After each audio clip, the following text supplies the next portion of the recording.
Major Keane, in his room on the Thames Embankment, turns another page of the Dossier On Dumetrius.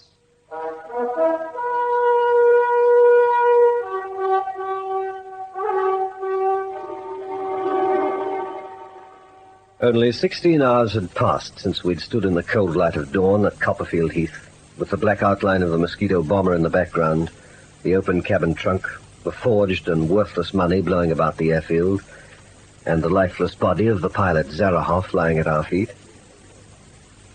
It was a grim scene, all right, but it spelt ruin and failure to Dumetrius. Now he was in hiding, in his last line of retreat. Dumetrius, Yachty Blum, and Hedy Bergner. The only three left of the streamlined organization he'd set up from Berlin. And very soon, this last remnant would have its backs to the wall. We'd finally been given authority to search the foreign ships lying at the bottom end of the Cork Street docks. On one of them, the SS San Bernardino, a Scotland Yard fellow picked up a brooch. The brooch belonged to Hedy, and taking this with certain other facts, we knew we'd narrowed the hunt down again. Dumetrius was hiding in the dock area, somewhere not far from the San Bernardino. The next job was to smoke him out. What's the scale of this map? 12 inches to the mile, roughly 2/3 of an inch to the 100 yards. Now, there are your Cork Street dockyards, gentlemen. Just about every detail but the individual cobblestones. Doesn't seem to be much here but warehouses. And darn good hiding places, too. Now then, we can be pretty sure Dumetrius and the other two aren't dodging about an occupied warehouse, hiding under bales and so forth, or playing hide-and-seek with the dockers. Agreed? Yes. Right. So we've marked 1, the empty warehouses, and 2, the occupied but closed warehouses. Colonel Fentress. Yes, it's all right, Keane. I'm coming to that phone business now. We've good grounds for the assumption, you chaps, that wherever Dumetrius is holed up, he has access to a telephone. So now, we've 3 conditions for our critical warehouse to fulfill. It has to be unfrequented by dockers, it has to be closed and to all intents and purposes unused, and it has to have a connected telephone. And how many satisfy all 3 conditions? Well, here the picture begins to change. Almost all warehouses have an office with a connected telephone. Of the 104 buildings marked here, 98 have phones. The 5 or 6 older houses in the neighborhood haven't a telephone between them. That puts Dumetrius definitely in a warehouse. Great. But of the 98 buildings with phones, no fewer than 86 are connected. And of those 86, 25 are in unused, apparently unoccupied warehouses. So it boils down to this. We've 25 buildings to surround and search from ceilings to floor. They're all 4 or 5 stories high, covering a good deal of space, and from the tops of them you could hold off a battalion. But in one of them, Keane, we'll find Dumetrius. So gather round closer, you fellows. I want to show you which blocks of the area contain more than one warehouse. And when the time comes, we'll go over the ground block by block.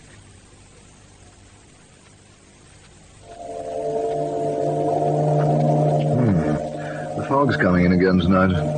It can't blot out enough for me. Melancholy, Hedy? Who wouldn't be? Cooped up in this wretched loft, hour after hour. The fog should cheer you, my dear. It makes it possible for us to get out of here for a while. Where are we going? To a public telephone. You haven't forgotten the 2 messages you're to give Gregory Keane, have you? What's wrong with the phone here in this warehouse? The calls through automatic exchanges can be traced very quickly, Hedy. It's quite possible that Keane will be expecting word from you and have his tracing arrangements ready and waiting. I think we'd do much better to use a public phone. There isn't one nearby. Oh, really, Hedy. Your memory gets worse and worse. You should take one of those courses for it. Don't you recall Flo de Pont running out of this very building, down the cobblestone lane, running and running till she came to a phone? I had forgotten. Well, it's beside the point. In half an hour, you'll make your first call to Gregory Keane.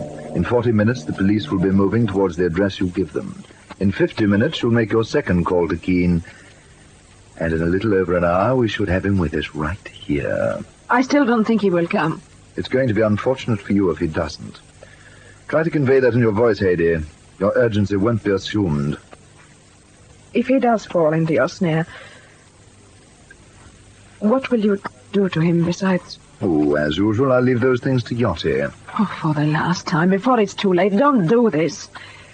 It is the final, the culminating murder. If the others were necessary, if that's how you excuse them, this one is not. You're going to murder Keene out of malice, for nothing but malice, because he's beaten you time and time again when it seemed that you had the game in your hands. Not only for that, Haydee. For you. One does not steal me from you, is that it? To make Dumetrius himself jealous, what an achievement. So you set your snare and murder a man. The execution is nothing. It's the method that counts. And I think it's singularly apt that Keene's love for you should be used to bring about his own destruction. Don't you? Of all the hateful things you have done, this will be the worst. Of course it's the worst from your point of view. It affects you personally. However, we'll let you actually watch as Keene is disposed of.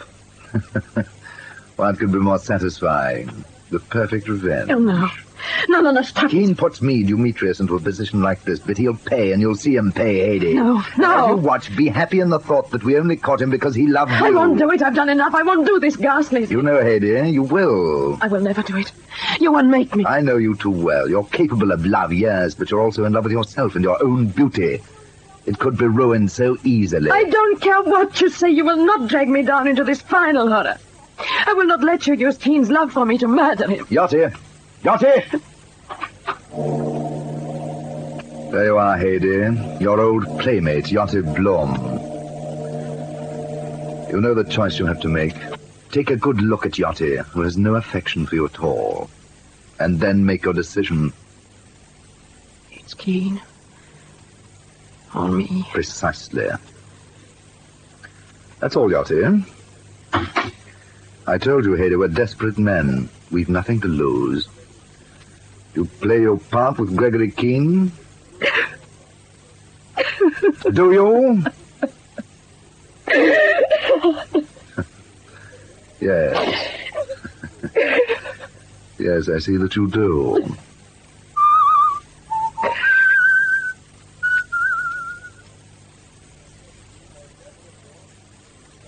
All right, chaps, that's all. We'll make our first move within 12 hours, so stay on tap. Very good, sir. Anyone come for a bite to eat? No, don't you go. So much for the dock area around Cork Street, Keene. The next thing's the master of the San Bernardino. Yes, that's the character I'm waiting for. He had Dumetrius, Blum, and Haydee on his ship. Surely he can give us some idea where they are now, Colonel. The trouble is, we can't do much about questioning him for an hour or so at least. Why not, sir? No, of course, foreign national with his consulate trying to bail him out. That's right. Frayne at the yard's letting us know as soon as the fellow's properly sewn up and formally charged. How can they charge him? Whatever it is, it's trumped up till we can dig something out of him. But we have to wait that hour or so before we can begin. I don't know. Dealing with people like these, I sometimes think we do better to fly straight in and hang the legal consequences. What? Hang it, Keene, we couldn't possibly do that. It'd never do. Why couldn't we now? It's out of the question. We're blimps, everyone knows that. We go about calling each other old boy and feebly trying to brush away the wool the spies keep pulling over our eyes. Good Lord, Keene, how would those cartoonist fellows get on if it were ever suspected that we had a grain of sense? I've no idea, sir. Well, there you are, you see what I mean. It's one of the secrets of MI5. You'll be here, won't you? Of course. Right. Give me a buzz in about an hour, will you? I'll give Frayne that long to make the skipper of the San Bernardino look nice and tidy. After that, we'll move in. And heaven help the chap if he decided not to talk. Right you are, Colonel. An hour from now.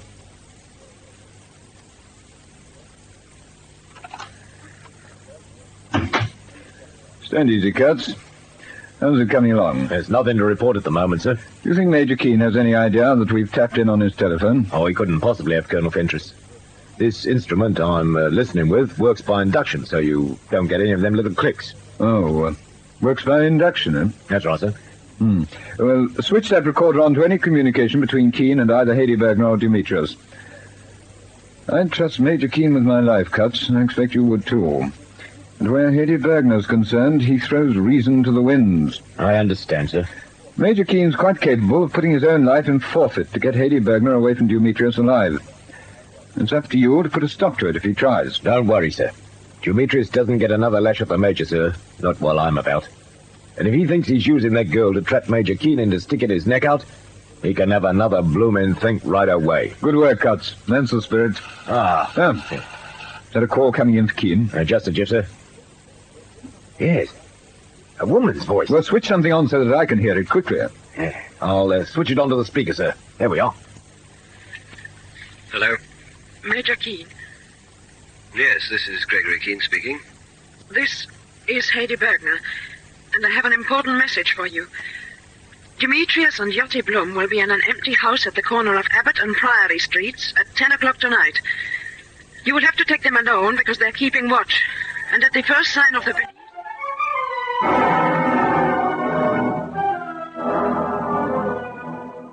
It came at last, the thing I'd been waiting for. And it was the most obvious trap imaginable, even baited according to Colonel Fentress's predictions, with Haiti. They couldn't expect me to fall for a story like that. They had a second move up their sleeves. So I waited a little longer. There were 29 hours to go.